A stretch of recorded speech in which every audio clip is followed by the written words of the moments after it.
মিনিটের শিবিরের সমালোচনা করেন। আমি রিসেন্টলি একজনের বক্তব্য দেখছিলাম যে এক বক্তব্যে উনি 5 মিনিটের বক্তব্যে অলমোস্ট 33 থেকে 34 বার শিবিরের নাম উচ্চারণ করছে। তো এরকম অ্যাপ্রোচ থাকলে এটা আমরা মাঝে মাঝে হতাশ হয়ে যে আবারও কি ছাত্রলীগের অ্যাপ্রোচ ফিরে আসতেছে কিনা।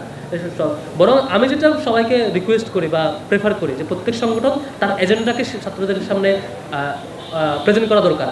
তারা শিক্ষার্থীদের নিয়ে কী করতে চায়, শিক্ষার্থীর কাছ থেকে তিনি কী পেতে চান, শিক্ষার্থীদের কাছ থেকে তিনি কী দিতে চান, শিক্ষার্থীর কাছ থেকে তিনি কী রিকমেন্ডেশন নিতে চান, তার কি পজিটিভ জিনিস শিক্ষার্থীকে দিতে চান, তার কি অ্যাপ্রোচ শিক্ষার্থীরা পজিটিভটা নেবে, তার কি নেগেটিভ অ্যাপ্রোচ তিনি দূর করতে চান। এসব জিনিস শিক্ষার্থীদের সাথে ডিসকাস করতে পারাটা ছাত্র সংগঠনগুলোর বৈশিষ্ট্য হতে পারা উচিত ছিল।